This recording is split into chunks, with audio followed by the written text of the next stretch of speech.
은혜의 주 하나님, 참 감사합니다. 오늘 주신 말씀 안에서 하나님 바르게 깨달아 알기 원합니다.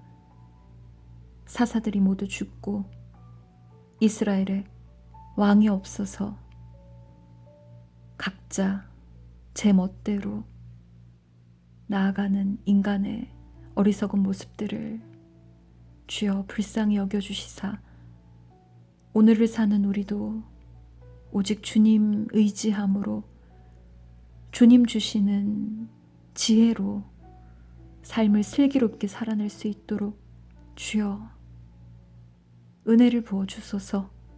우리 주 예수 그리스도의 이름으로 기도드립니다. 아멘. 사사기 18장. 그때에 이스라엘에 왕이 없었고 단지파는 이스라엘의 지파들 가운데서 아직 그들이 유산으로 받을 땅을 얻지 못하였으므로 그들이 자리 잡고 살 땅을 찾고 있었다.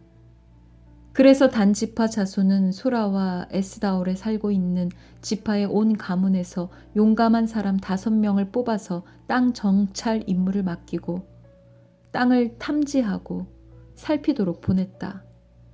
그들은 에브라임 산간 지방으로 들어섰다가 미가의 집에 이르러 거기서 하룻밤을 묵었다. 미가의 집에 머무는 동안 그들은 그 젊은 레위 사람의 억양과 말씨를 알아듣고 그에게 다가가서 물었다. 누가 당신을 이리로 데려왔습니까?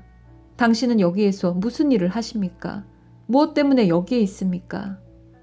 그러자 그는 그들에게 대답하였다. 미가가 나에게 조건을 제시하고 나를 고용하여 자기의 제사장으로 삼았습니다. 그들이 그에게 말하였다.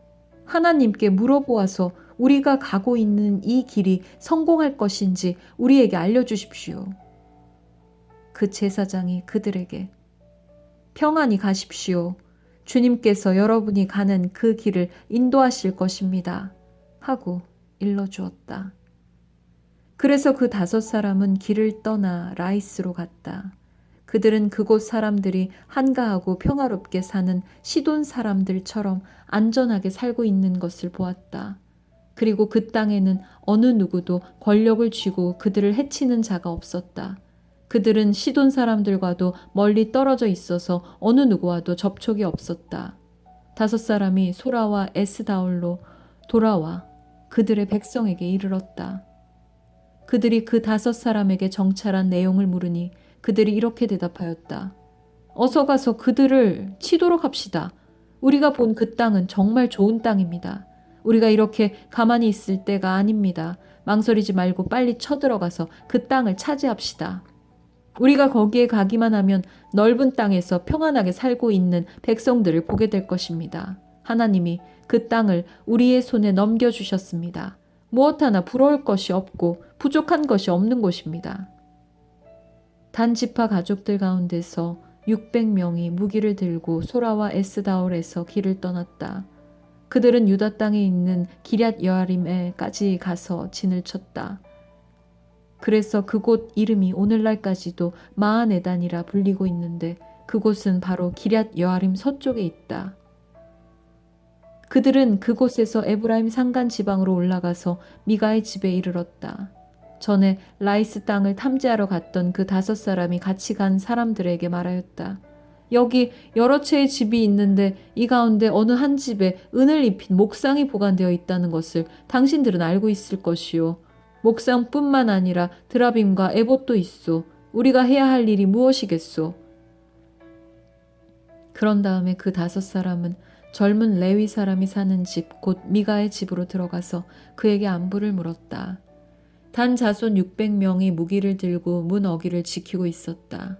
그 땅을 탐지하러 갔던 5사람이 그리로 들어가서 은을 입힌 목상과 에봇과 드라빔과 부어 만든 우상을 챙기는 동안 제사장은 무기를 지닌 600명과 함께 문 어귀에 서 있었다.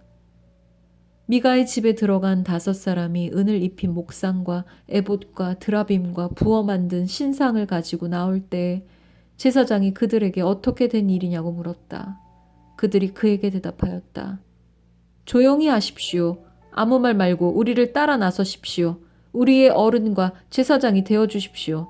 이 집에서 한 가정의 제사장이 되는 것보다야 이스라엘의 한 지파와 한 가문의 제사장이 되는 것이 더 낫지 않겠습니까? 제사장은 그 제안이 마음에 들어 에봇과 드라빔과 은을 입힌 목상을 받아들고 그 무리들 가운데로 들어갔다. 그들은 발길을 돌려 길을 떠났다. 어린아이들과 가축과 감나가는 소유물을 앞세웠다. 그들이 미가의 집에서 떠나 멀리 갔을 때 미가와 이웃집 사람들이 함께 모여서 단지파 자손을 뒤쫓아왔다. 그들이 부르는 소리를 듣고 단지파 자손이 돌아서서 미가에게 물었다. 무슨 일이 있기에 이렇게들 모여서 오시오? 미가가 말하였다. 뭐요? 내가 만든 신상과 제사장을 빼앗아가면서 무슨 일이 있느냐고? 그게 말이나 되는 소리요? 나에게 남은 것이 무엇이오? 그러자 단지파 자손이 그에게 말하였다. 더 이상 아무 말도 하지 말고 가만히 있는 게 좋을 거요. 이 사람들이 성이 나서 당신들을 치고 당신과 당신의 가족의 생명을 빼앗을까 염려되어. 미가는 상대가 자기보다 더 강한 것을 알고 발길을 돌려 집으로 돌아갔고 단지파 자손도 가던 길을 갔다. 단지파 자손은 미가가 만든 신상과 함께 그에게 딸린 제사장을 데리고 한가하고 평화롭게 사는 라이스 백성에게 가서 그들을 칼로 쳐서 죽이고 그들의 성을 불살라 버렸다. 그런데도 라이스를 구하여 주는 자가 아무도 없었던 것은 그 성읍이 베드로 부곤의 골짜기에 있어서 시돈에서 멀리 떨어져 있고 또 어느 누구와도 접촉이 없었기 때문이다. 단지파 자손은 허물어진 성을 다시 쌓고 그곳에서 살았다.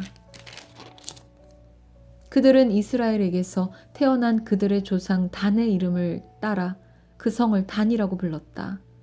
그 성의 본래 이름은 라이스이다. 단지파 자손은 자기들이 섬길 신상을 세웠다. 그리고 모세의 손자이며 게르손의 아들인 요나단과 그의 자손이 단지파의 제사장이 되어 그 땅 사람들이 포로로 잡혀갈 때까지 그 일을 맡았다. 그들은 하나님의 집이 실로에 있는 동안 내내 미가가 만든 우상을 그대로 두고 섬겼다. 아멘.